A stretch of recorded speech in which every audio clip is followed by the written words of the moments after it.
Bismillahirrahmanirrahim. Assalamualaikum warahmatullahi wabarakatuh. Alhamdulillahirabbil alamin. Wassalatu wassalamu ala asrofil anbiya'i wal mursalin Sayyidina Muhammadin wa ala alihi wassohbi ajmain. Amma ba'd. Sahabat Raja, kali ini saya akan memberikan tips sambut Ramadan bagi generasi milenial. Alhamdulillah wasyukurillah, kita akhirnya dipertemukan kembali dengan bulan Ramadan yang penuh berkah. Ramadan memang selalu dinanti oleh umat Islam di penjuru dunia, tak terkecuali juga oleh generasi milenial. Ada yang sedikit berbeda dengan Ramadan di tahun 1444 Hijriah dengan Ramadan tahun sebelumnya. Jika Ramadan tahun lalu kita masih dihadapkan dengan gelombang COVID-19 yang sedang tinggi-tingginya, dan kabar duka seolah tak henti kita dengar dari mereka yang kita kenal atau bahkan orang-orang terdekat kita. Jelang Ramadan tahun ini, kabar gembira datang dengan seruan agar umat Islam kembali merapatkan shaf sholat yang disampaikan oleh Majelis Ulama Indonesia. Hal ini sebagaimana fatwa dalam Bayan Dewan Pimpinan Majelis Ulama Indonesia yang terkait dengan pelaksanaan ibadah dalam masa pandemi. Sebagai milenial, kabar gembira ini tak boleh dilewatkan begitu saja.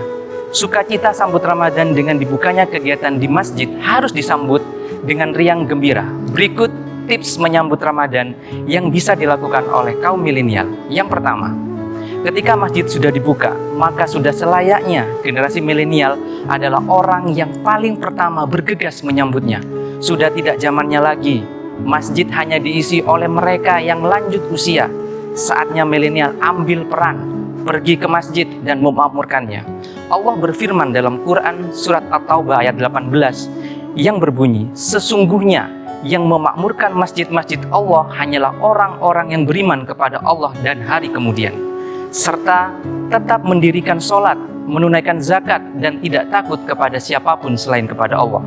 Maka merekalah orang-orang yang dihadapkan termasuk golongan orang-orang yang mendapat petunjuk. Berbagai kegiatan positif dapat dilakukan di masjid.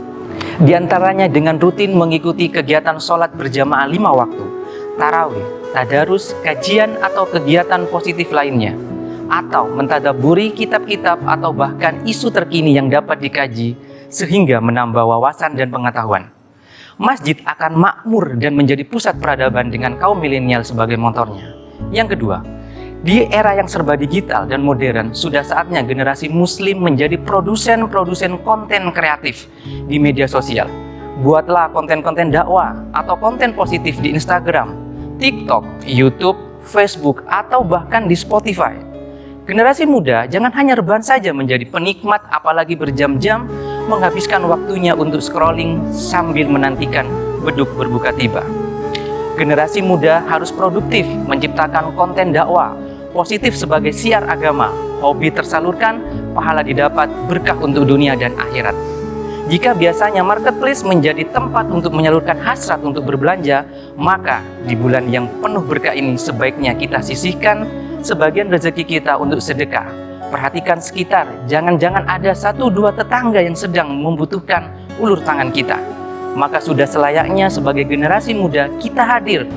Allah melipat gandakan pahala orang yang bersedekah. Hal ini sebagaimana janji Allah Subhanahu wa Ta'ala di dalam Al-Quran. Sesungguhnya orang-orang yang bersedekah, baik laki-laki maupun perempuan, dan meminjamkan kepada Allah pinjaman yang baik, niscaya akan dilipat gandakan kepada mereka dan bagi mereka pahala yang banyak. Ini tercantum dalam surat Al-Quran Al-Hadid ayat 18. Yang keempat, Ramadan bulan untuk beribadah mahda juga dapat dioptimalkan dengan ibadah ghairul mahda, seperti melakukan proyek sosial bersama komunitas bagi generasi milenial yang proaktif, kreatif, dan inovatif.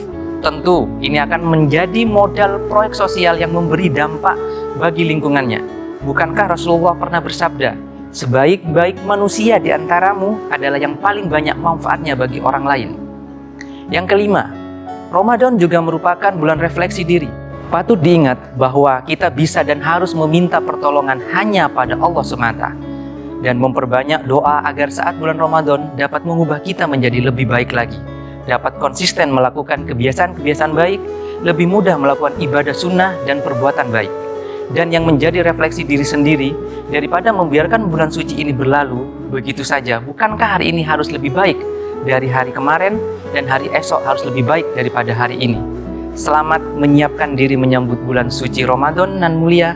Kita sambut Ramadan dengan sukacita, keikhlasan, keimanan, dan hati yang gembira. Semoga Allah menjadikan Ramadan kita lebih baik dari sebelumnya. Amin, amin, ya rabbal alamin. Wabillahi taufiq wal hidayah. Wassalamualaikum warahmatullahi wabarakatuh.